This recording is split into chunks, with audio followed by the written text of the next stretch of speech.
জীবন নতুন করে ভাবাচ্ছে। এই ১.৫ মাসে মলি জীবনকে নতুনভাবে উপলব্ধি করতে শিখেছে।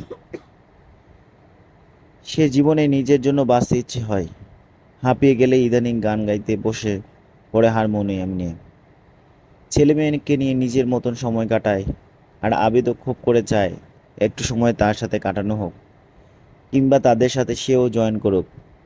কিন্তু সম্ভব হয় না। যতবারই চেয়েছে ততবারই মলি এড়িয়ে গিয়েছে। একদিন তো রাতে মলি ঘুমানোর প্রস্তুতি নিতেই আবিদ এক নাগাড়ে ডাকতে থাকে। মলি স্তব্ধ পায়ে এগিয়ে তার রুমে আসতেই আবিদ বলে, দরজা বন্ধ করে এসো। মলি তখন কপাল কুঁচকে বলে, কি লাগবে সেটা বলো। আবিদ নির্বিকার ভঙ্গিতে বলে, তোমাকে লাগবে। মলি যেন এ কথা শুনে বরকে যায়। সব কিছু খেয়াল হতেই বলে, মানে? কেন শুনতে পাচ্ছ না? নাকি বুঝতে পারছো না মলি? তোমাকে চাই। মলি কিছু না বলে চলে যেতে নিলেই আবিদ আবার ডেকে ওঠে। মলি তেতে ওঠে বলে, কি সমস্যা আবিদ? এভাবে কেন চেঁচিয়ে ময়না আর বাচ্চাদের শুনিয়ে ডাকছ? আমি বললাম তো তোমাকে লাগবে, তুমি শুনেও কেন চলে যাচ্ছ? মলি তখন কঠোর ঠান্ডা চাহনি দিয়ে বলে, আমাদের মাঝে এই ধরনের কোনো সম্পর্ক নেই আবিদ, ভুলে গিয়েছ?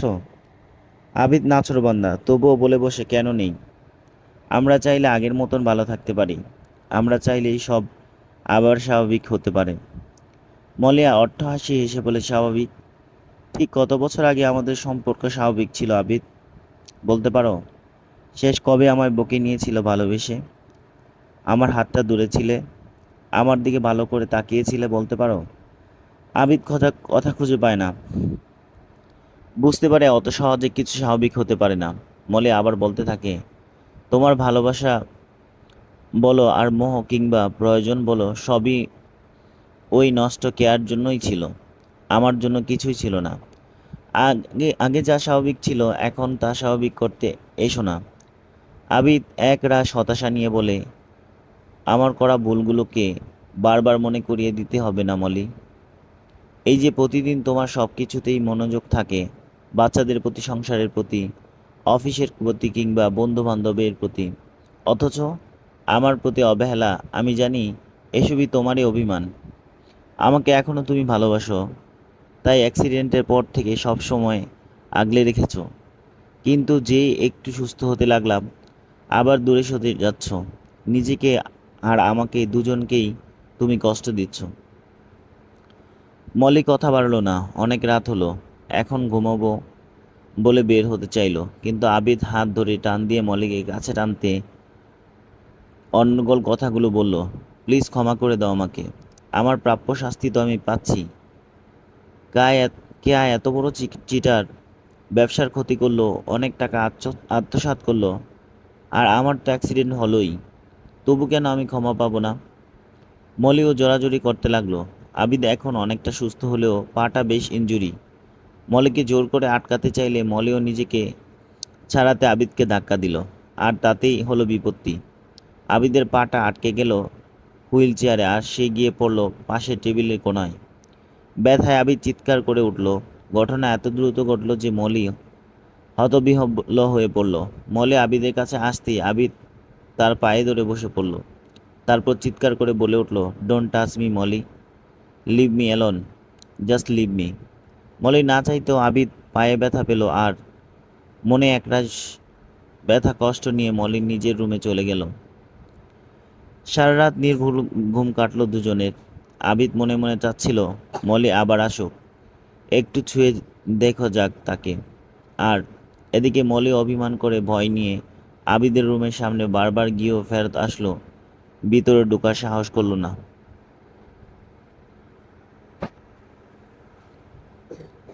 সেদিন রুমকির প্রোগ্রামে গান গাইবার পর এক অদ্ভুত ঘটনা ঘটল। পলাশের এক পরিচিত ভাই সে প্রোগ্রামে উপস্থিত থাকায় মলির গাওয়া গান শুনে খুব মুগ্ধ হলো, আর তাই পলাশকে বলল মলির সাথে কথা বলতে। কোনো একদিন ভর দুপুরে তিতলির স্কুল থেকে ফেরার পথে রুমকি ফোন করে মলিকে, হ্যালো মলি, ফ্রি আছো? হ্যাঁ আছি বলতেই তিতলিকে নিয়ে বাসায় যাব, আর 10 মিনিট পরেই ছুটি হবে। আচ্ছা শোনো, খুব আর্জেন্ট, আমার বাসায় একটু আসবে? মলি একটু অবাকভাবে, এখন আসতেই হবে? রুমকি ফোনের উপরে মাথা জাকিয়ে বলে, হ্যাঁ গো, প্লিজ একবার আসো না প্লিজ। মলি রাজি হলো। ছুটির পর ওদিকেই রওনা হয়ে তিতলিকে নিয়ে রুমকির বাসায় পৌঁছাতেই ড্রয়িং রুমে পলাশ সহ আরেকজনকে দেখতে পায়। রুমকি তখন ভিতরে ওদেরকে টানতে টানতে বলে, মলি তুমি এখানে বসো, আমি তিতলি সোনাকে ভেতরে নিয়ে জুস দিই, আর ততক্ষণে একটু রেস্ট নিক। মলি আগাগোড়া কিছুই বুঝতে পারল না, তাই ঘাড় কাত করে সম্মতি জানায়। তারপরে সোফায় বসা পাশে বসে পড়ে মলির দিকে তাকিয়ে পলাশ বলে ওঠে, মলি এই হচ্ছে আমার বড় ভাই পার্থ। উনি জনপ্রিয় মিউজিক প্রোডাকশন হাউসে এসকে মিউজিকে আছেন, বলতে পারো উনি এডিটর হিসেবে কাজ করেন। মলি সৌজন্যতামূলক চেহারা করে সালাম দিল। পার্থ ডিরেক্টর বলে ফেলল, আসলে আমি আপনার সাথে দেখা করতে চাইলাম, তাই রুমকি ভাবি আর পলাশকে ডেকে আনলো আপনাকে। মলি বেশ অবাক হয়ে বলল, কেন বলুন তো, মানে আমার সাথে কি কথা? পার্থ আর পলাশ একজন আরেকজনের দিকে তাকিয়ে কি যেন বলল। তারপর পার্থ মুচকি হেসে বলল, আপনি কি একটা জিঙ্গেলে কণ্ঠ দিতে পারবেন? আসলে আপনার গান সেদিন শুনে আমি আমার বসকে শুনিয়েছিলাম, ওনার ভীষণ পছন্দ হয়েছে, তাই আপনার সাথে সরাসরি কথা বলতে এলাম। মলির এতেই অবাক হয়ে যায় যে দু ঠোঁট ফাঁকা হয়ে যায়। রুমকি চিৎকার করে হুঁশ আসে। মলি হ্যাঁ না বলার আগেই রুমকি তাকে জড়িয়ে ধরে বলে, কংগ্রেচুলেশন দোস্ত। সময়টা আগস্ট মাসের মাঝামাঝি, ব্যবসা গরম, সবাই অতিষ্ঠ। ঠিক তখনই আল্লাহ তাআলার রহমতের বৃষ্টি শুরু হলো ভোর থেকে। সকাল হতে না হতে বেশ ঠান্ডা হয়ে গেল আবহাওয়া। ঠান্ডা পেয়ে বাচ্চারা বেশ আরাম করে ঘুমাচ্ছিল, তাই মলি ভাবলো আজকে আর ডাকবে না তিতলিকে স্কুলে যাওয়ার জন্য। গত 2 দিন যাবৎ মলি খুব অনিশ্চয়তার মধ্যে ছিল। জিঙ্গেলে গাইবার জন্য সে অফার আসছে তা নিয়েই ভাবছে। যেদিন অফার এসেছিল সেদিন রাতে ফাহাদ ফোন করেছিল, হ্যালো মলি কংগ্রেচুলেশন। আরে দূর কি বলো, এখন তো কিছুই ঠিক হয়নি। ঠিক হয়নি মানে? তুমি এক্সপেক্ট করনি অফার? আমি আসলে বুঝতে পারছি না আমার এক্সপেক্ট করা ঠিক হবে কিনা। আমি খুবই কনফিউজড। ফাহাদ একটু ভেবে বলল, হুম, কেন কনফিউজ বলো তো? একদিন তুমি তো কিছু একটা করতে চাইলে, মনে আছে? নিজের জন্য কিছু, নিজের পায়ে দাঁড়াতে পারোনি বলে মন ভার করেছিলে। তবে আজকে এত ভালো অফার কেন ভাবছো তুমি? মলে বুঝতে পারছে না কি করবে। তারপর নিচু গলায় বলল, ফাহাদ আমি কি আসলে পারবো ভালো গাইতে? তুমি তো গাও, আমার গাওয়া গান কিছু হলেও বুঝবে। সত্যি করে বলো তো, আমি কি জিঙ্গেলটা গাইতে পারবো? ফাহাদ খুব কনফিডেন্টালি বলল, অবশ্যই পারবে। কি বলছো, তুমি কত ভালো গাও। তোমার এই গাওয়া গানের জন্যই তো কত ছেলে পেলে কলেজ লাইফে পাগল ছিল। মলি অবাক হয়ে ঠোঁট হাঁ করে গেল। তারপর আশ্চর্য কণ্ঠে বলল, কি যা তা বলছো? ফাহাদ অট্টহাসি দিয়ে বলল, সেই তালিকাতে কিন্তু আমিও ছিলাম। দেখছো না বিয়ে করিনি। হা হা হা। মলি খুব বিব্রত বোধ করলো। কি বলছে ফাহাদ? এই নিয়ে 2 দিন ফাহাদ বিয়ে না করার কারণ হিসেবে মলিকে দাঁড় করিয়েছে। তাই মলি সিরিয়াস কণ্ঠে বলল, ফাহাদ আমি সিরিয়াস, কোনো ফাজলামো করছি না প্লিজ। ফাহাদ ও আত্মসমর্পণ ভঙ্গিতে বলল, ওকে ওকে, আমি সিরিয়াস। শোনো আমি বলছি, তুমি গাইতে রাজি হও। নিজেকে প্রুভ করার এটাই সুযোগ। কিন্তু আবিদ, ও যদি মাইন্ড করে? মলি চিন্তিত হয়ে বলল, আচ্ছা কেন মাইন্ড করবে উনি? তোমার সংসার সব সামলেই তো পাশাপাশি কিছু করছো, আর উনি তো 2 দিন যাবৎ অফিসেও যাচ্ছেন, তখন অফিসের প্যারা তো নাই তোমার। মলি রাজি হয়। তারপর আরও কিছুক্ষণ তাদের মাঝে কথা হয়। ফাহাদের সাথে কথা বলতে বলতে আসলেই টেনশন গায়েব হয়ে যায়। এর কিছুদিন পরই রুমকির বাসাতেই বসে পার্থ সাথে ফাইনাল ডিল হয়। এর কয়েকদিন পর থেকে মলি স্টুডিওতে গিয়ে গানে প্র্যাকটিস শুরু করে। শুরু হয় তার জিঙ্গেলে কণ্ঠ দেওয়া।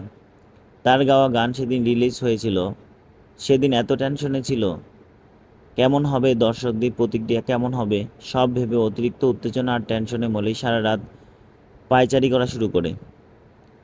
প্রথম যেদিন তার গাওয়া জিঙ্গেলটি প্রকাশ পায় সেদিন শুভেচ্ছা জানাতে রুমকি আর ফাহাদ আসে মলির বাসায়। ড্রয়িং রুমে আড্ডা দিচ্ছিল তারা। মলি দুজনকেই রাতে খাবার খাওয়ানোর জন্য অনুরোধ করলো। মলি নিজ হাতে সেদিন বিরিয়ানি, রোস্ট আর সালাদ করলো, সাথে রাখলো লেমন মিন্ট। খাবার টেবিলে বসে সবাই একসাথে হা হা হি হি করে যাচ্ছিল। ঠিক ওই সময় আবিদ আসলো বাসায়। ড্রয়িং রুম পার হয়ে ডাইনিংয়ে থেকে আওয়াজ আসতেই ময়নাকে জিজ্ঞেস করলো কারা এসেছে বাসায়। ময়নাও ভয়ে ভয়ে উত্তর দিল, ভাবি সাহেবের বন্ধু বান্ধব। মুহূর্তে আবিদের মেজাজ তেতে উঠল। বন্ধু বান্ধব মানে নিশ্চয়ই ফাহাদ নামের ছেলেটা আছে সাথে। আবিদ মনে মনে ভাবল।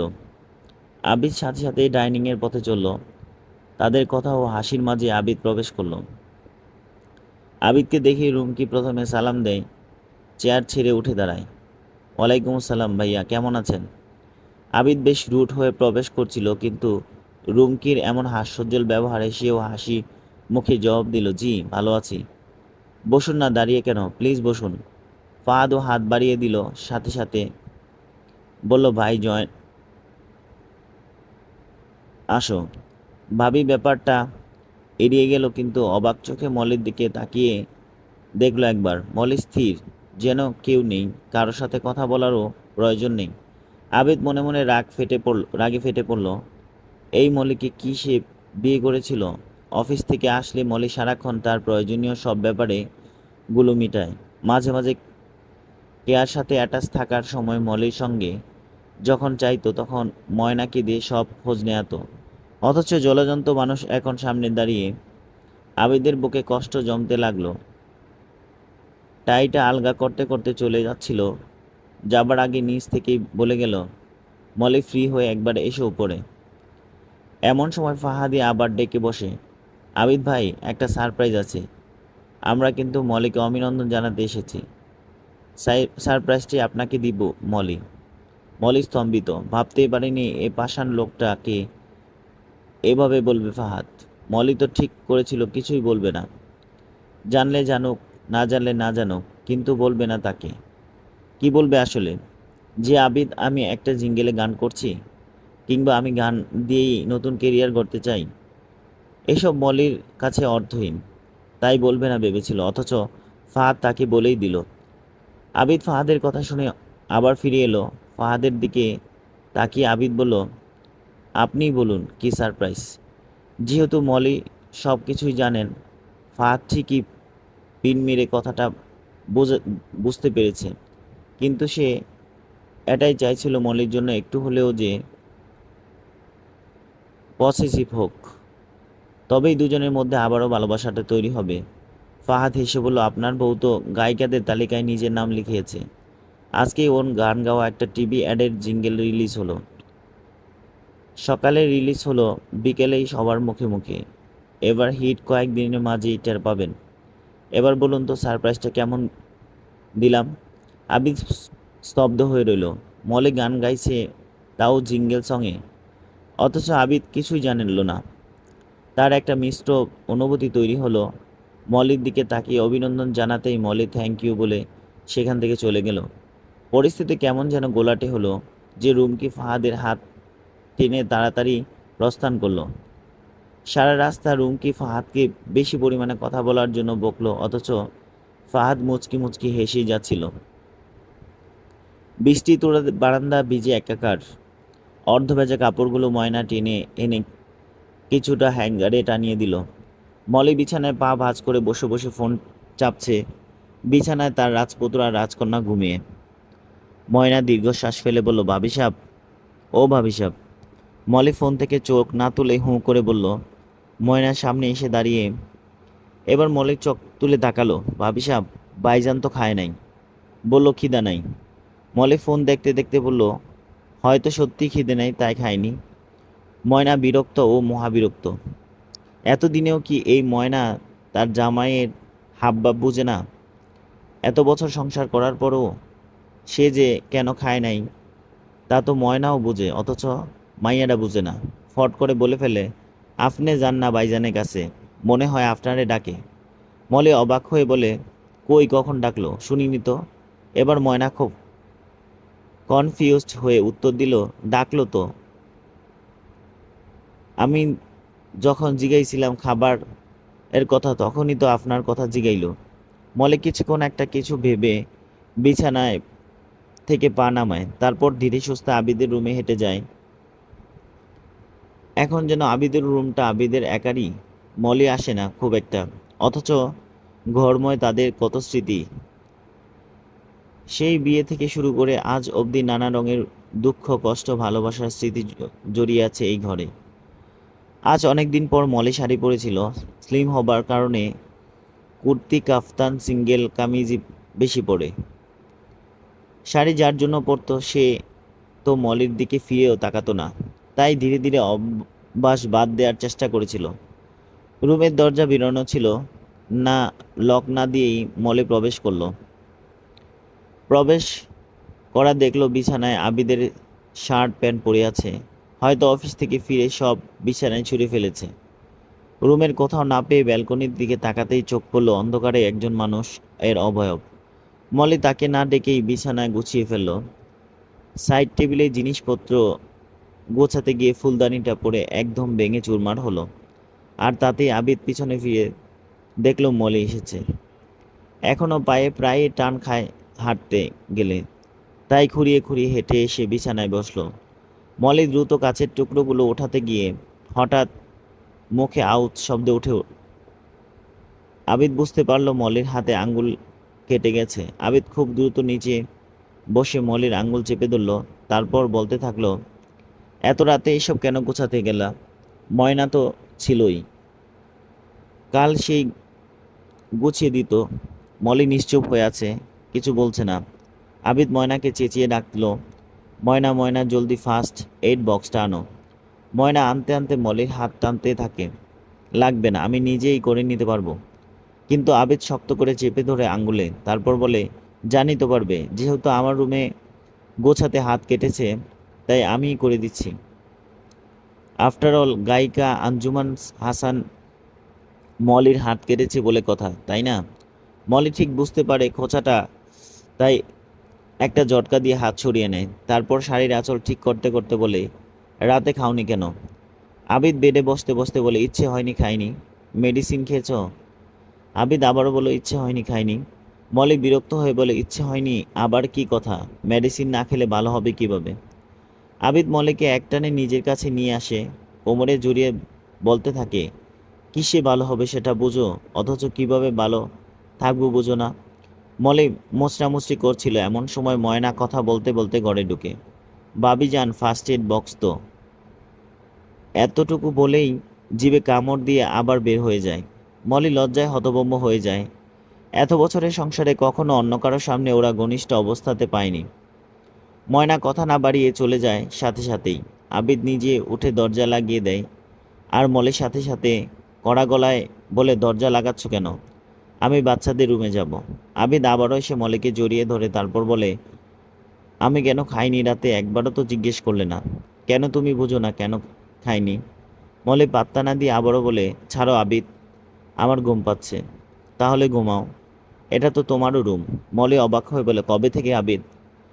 আবিদ নিষ্পলক তাকিয়ে মলের ঘাড়ে মুখ ডুবায়, তারপর ফিস ফিস করে বলে, মাফ করো দাও না বউ। আমি জানি না আমার কি হয়েছিল, অনেক অন্যায় করেছি আমি, প্লিজ চলো না নতুন করে শুরু করি। মলে কাঠ হয়ে দাঁড়িয়েছিল, যেন তার দেহে প্রাণ নেই। আবিদের কথায় প্রেক্ষিতে বলে ওঠে, নতুন করেই তো শুরু করছে আবিদ, নতুন করে বাঁচতে শিখেছি। আবিদ গাড় থেকে মুখ তুলে তারপর মলির দু হাত সামনে এনে চুমু খায় আর বলে, আমি ভীষণ খুশি হয়েছি। তুমি দেখবে আরও নতুন নতুন অনেক অফার পাবে গানের। আবিদ মলির হাতটা ছাড়াতেই মলি নিচ থেকে আঁকড়ে ধরল আবিদের হাত। তারপর কয়েক ফোঁটা জল গড়িয়ে পড়ল চোখ থেকে। এই হাতে কেয়াকে ছুতে, তাই না? কই কই ছুতে আবিদ? কেয়ার হাতে, কোমরে, ঠোঁটে, বুকে, আর কোথায় কোথায়? মলির চিৎকার করে হঠাৎ কাঁদা শুরু করে। তারপর আবিদের কলার ধরে বলে, কিভাবে পারলে তুমি? তখন এত ভালোবাসা কোথায় ছিল তোমার? এত দ্রুত আবার স্বাভাবিক হয়ে গেলে। কিন্তু আমি পারি না স্বাভাবিক হতে, পারবো না। তুমি কাছে আসলেই আমার সব মনে পড়ে যায়। তোমার যত প্রতারণা, তোমার যত অপমান, অবহেলা। মলি কাঁদতে কাঁদতে ফ্লোরে বসে পড়ে। আবিদ প্রথমে হতভম্ব হলেও পরে মলিকে শান্ত করতে আপ্রাণ চেষ্টা করে। সেও হাঁটু গেড়ে বসে পড়ে। কষ্ট হচ্ছে তার। কি করলো সে? পরকীয়াতে মজা নিয়ে নিজের সোনার সংসার ভাঙতে বসেছিল। কিভাবে এ ভুলের প্রায়শ্চিত্ত করবে সে? ছেলে মানুষের কষ্ট পেলেও সহজে কাঁদতে পারে না। আবিদ নিজের চুল টানছে, উঠে দাঁড়িয়ে পায়চারি করতে থাকে ঘরের ভেতর। তারপর আবার কাছে এসে বলে, তুমি বললে তোমার পায়েও ধরবো আমি। তুমি যত খুশি মারো কাটো, তবুও স্বাভাবিক হও না মলি, প্লিজ। মলি উঠে দাঁড়ালো, চোখ মুছলো, শাড়ি ঠিক করে আস্তে আস্তে চলে যাচ্ছিল। ঠিক দরজার পার করার আগে বলে ওঠে, আমার জীবনটাই অস্বাভাবিক বানিয়ে দিয়েছো তুমি। আর আমাকে স্বাভাবিক হতে বলো কিভাবে? আমি শুধু পড়ে আছি এখানে আমার বাচ্চাদের জন্য। বাচ্চাদের কখনো জানতে বুঝতে চাই দেব না যে বাবা একজন প্রতারক। আজকাল মলির খুব ব্যস্ত দিন কাটছে। হয়তো এখন বেশ কাজের চাপে মলি একদম হাঁসফাঁস করছে। তবে আসার কথা হচ্ছে এক নাগাড়ে কাজ শেষ করে প্রায় 2 সপ্তাহের জন্য ছুটি নিবে সে। এই 2 সপ্তাহে কোনো কাজ রাখবে না, খালি ঘুম, বাচ্চা কাচ্চা আর রুমকি, ফাহাদ আর পলাশের সাথে কাটাবে। রুমকি ফাহাদ অলরেডি অনেক অভিযোগ তুলেছে যে সে নাকি আগের মতন সময় দিচ্ছে না। রুমকি তো রীতিমতো নাকি কান্না শুরু করেছে। তাই মলে ভাবলো সামনের ছুটিতে কোথাও আউটিং করা যাবে। প্রবলেম হলো আবিদ আজকাল বেশি নাছোড়বান্দা হয়ে উঠেছে। তার রুমে মলি ঘুমাতে যায় না বলে আবিদ নিজেই বালিশ নিয়ে চলে আসে প্রতি রাতে। এতে অবশ্য বাচ্চারা জেগে থাকলে ভীষণ খুশি হয়। গাদাগাদি করে একটা লম্বা বিছানায় 4জন মানুষ শুয়ে ঘুমায়। না চাইতেও গা ঘেঁষাঘষি করে। যতবার আবিদের পা মলির পায়ে লাগে, মলি পা সরিয়ে নেয় আর আবিদ মুচকি মুচকি হাসতে থাকে। এক রাতের ঘটনা, মলি দরজা লাগিয়ে দিয়েছিল এই অত্যাচার থেকে বাঁচতে, কিন্তু আবিদ দরজা ধাক্কা দিতেই থাকে। যতক্ষণ না দরজা খোলা হয় ততক্ষণ ধাক্কা দিতেই থাকলো। পাছে বাচ্চাদের ঘুম ভেঙে যায়, তাই মলি দরজা খুলতেই আবিদ স্নিগ্ধ হাসি দিয়ে বলে, তোমাদের ছাড়া ঘুমাতে পারছি না, কি করব বলো? মলি কপাল কুঁচকে দরজা ছেড়ে দাঁড়াতেই আবিদ ভিতরে ঢুকে বিছানায় চলে যায়। আয়েশ করে শুয়ে বলে, কই আসো, চলে আসো তো ঘুমাতে, এত লজ্জা কিসের? এই বলে আবিদ হাসতে থাকে। এই যে আবিদ, সে আগেকার আবিদের মতন স্বাভাবিক আচরণ করে যাচ্ছে। মলির এটাই সহ্য হচ্ছে না। এতদিনের রাগ দুঃখের পাহাড় কি এ কয়েকদিনে ভাঙে বলুন? মলি দীর্ঘশ্বাস ফেলে দরজা ভিজিয়ে বিছানায় আসে। আজকে আবিদের বাচ্চাদের এক পাশে দিয়ে মলি বালিশের পাশে নিজের বালিশ সেট করেছে। শুয়ে শুয়ে হাত দুটা মাথার নিচে দিয়ে পায়ের উপরে পা রেখে পা নাড়াচ্ছিল আর মলির অপেক্ষা করছিল। মলি এসে শোয়ার বেশি কিছুক্ষণ সময় পর্যন্ত কারো কোনো সাড়া শব্দ নেই। পাশাপাশি শুয়ে যেন যোজন যোজন দূরত্ব দুজনের মাঝে। যেখানেই হোক এই দূরত্ব মেটাতে হবে আবিদের। আর কতদিন যাবৎ আবিদ মাপ চাইছে মলিকে স্বাভাবিক করতে চাইছে, কিন্তু মলি সেই দিকে এক জায়গাতেও আটকে আছে। আবিদ বদ্ধপরিকর মলির মন জয় করাতে। আর এই সকল চিন্তার সাথে দেরি না করে মলিকে পেঁচিয়ে ধরল।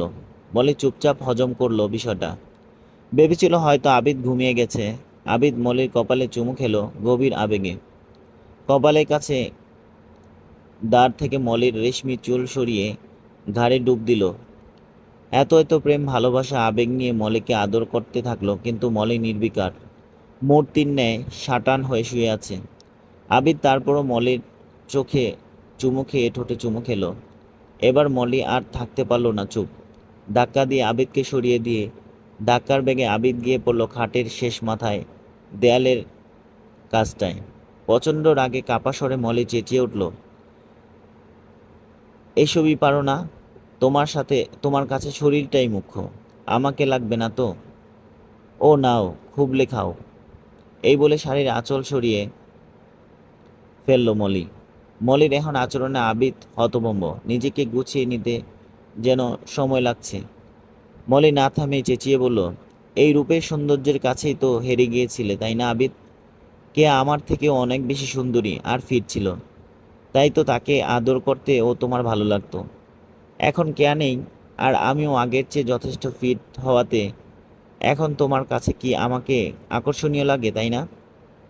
এই তুমি না বলেছিলে 2 বাচ্চার মা, দেখতে বুড়িয়ে গেছি, এখন কেন তবে?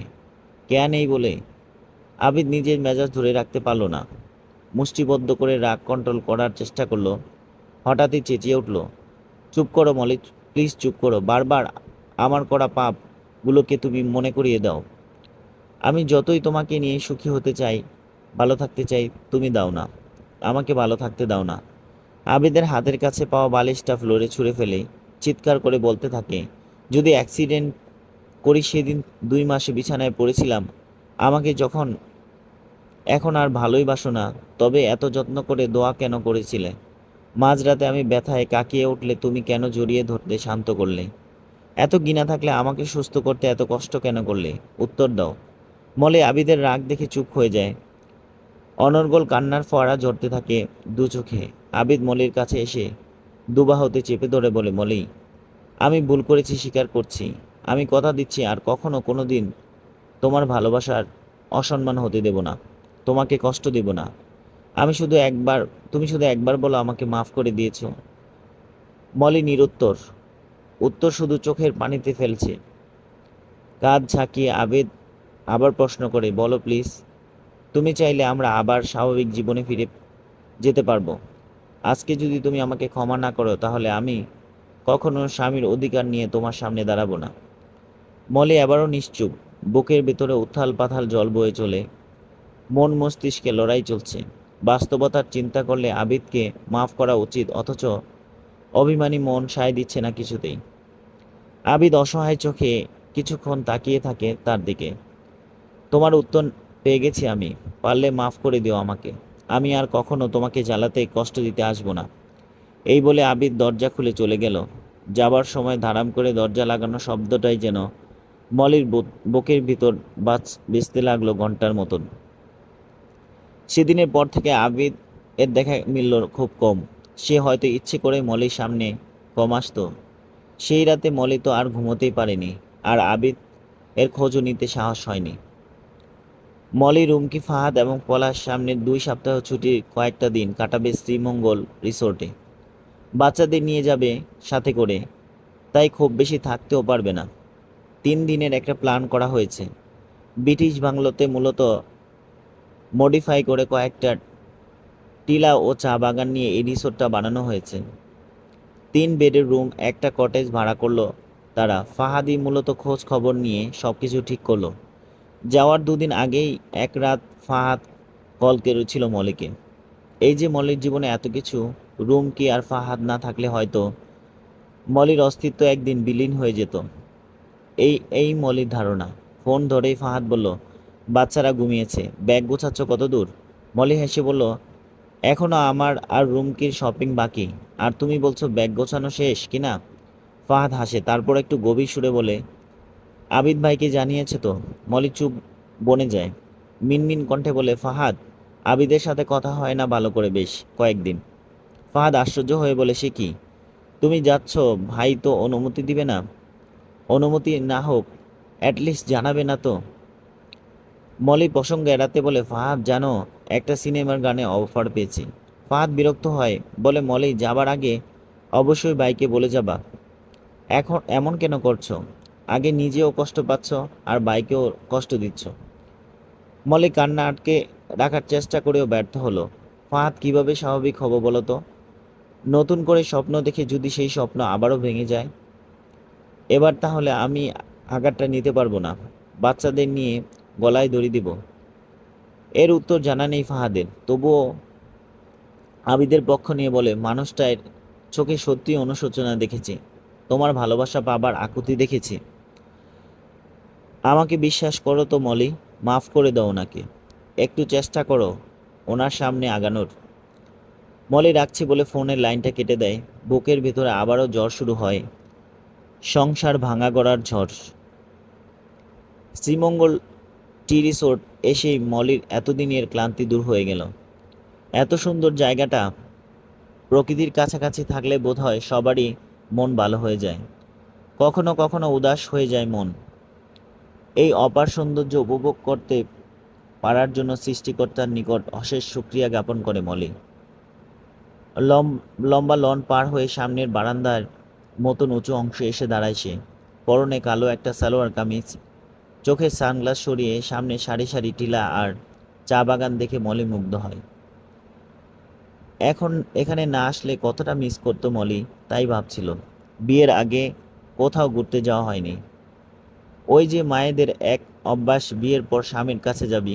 অবশ্য গিয়েছিল বটে কক্সবাজার, বিয়ের পরপরই হানিমুনে যাকে বলে। সেই স্মৃতিচারণ করতে চায় না মলি।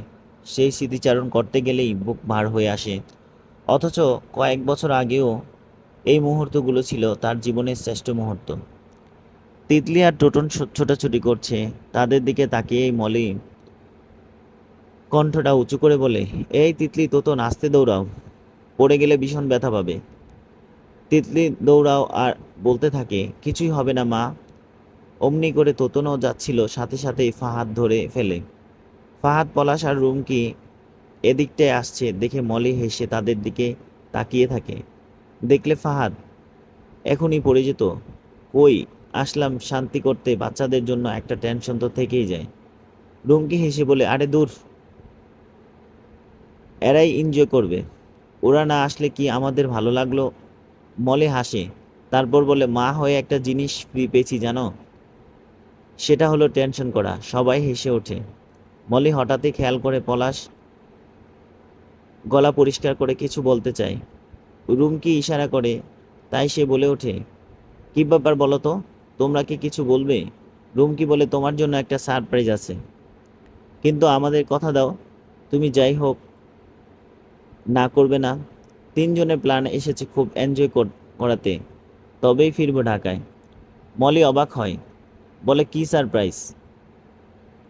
কি করছো তোমরা? ফাহাদ, রুমকি আর পলাশ ঠেলতে ঠেলতে ওকে একটা রুমের দিকে নিয়ে যায় আর বলতে থাকে, আমাদের উপর বিশ্বাস আছে তো, যা সারপ্রাইজ দিব সেটাই গ্রহণ করবে কিন্তু। এই বলে মলিকে রুমের ভেতরে ঢুকিয়ে বাহির থেকে দরজা লাগিয়ে দেয় তারা। মলি স্তব্ধ, অবাক, হতভম্ব। আবিদ বিছানায় বসে আছে, পরনে ব্ল্যাক ব্লেজার। এসি চলছে রুমে, তাও ওকে নার্ভাস দেখাচ্ছে। মলি দরজাটায় ঠায় দাঁড়িয়ে থাকে। হুশ আসতেই দরজা ধাক্কা দিতে থাকে। রুমকি, ফাহাদ, প্লিজ দরজা খোলো। এমন করার কি মানে বুঝলাম না। আমার ভীষণ রাগ হচ্ছে। তোমরা তো বুঝের মানুষ, দরজা খোলো বলছি। আবিদ কাছে এসেই দাঁড়ায়। মলি, প্লিজ, বাজে দেখাচ্ছে, তুমি এভাবে দরজা দেখাচ্ছ। হাত ধরতে ধরতে বলে, প্লিজ রিল্যাক্স, বসো, আমরা ঠান্ডা মাথায় কথা বলি। মলি তীক্ষ্ণ চাহনিতে তাকায়, হাত ছাড়িয়ে বলে, তুমি এখানে কেন এসেছো আবিদ? আর এসব কি? আমাকে কি ছুটিটাও এনজয় করতে দিবে না? আর আমি বুঝলাম না, ওদেরকে তুমি বুঝিয়েছো, আশ্চর্য।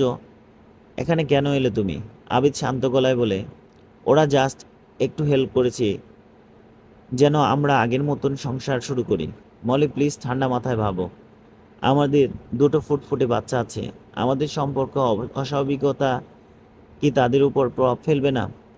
মলি তাচ্ছিল্যর হাসি হেসে বলে, ও এই কথা, এটা তোমার আগে মনে ছিল না? তুমি পরকীয়া যখন করতো, এসব জানলে কি আমার বাচ্চারা খুব ভালো ফিল করতো? আবিদ মলির কাছে আসে, মলির সামনে হাত জোর করে বলে, ভুল করেছি, প্লিজ এভাবে দূরে সরিয়ে দিও না। নিজেকে অনেক ছোট লাগে মলি।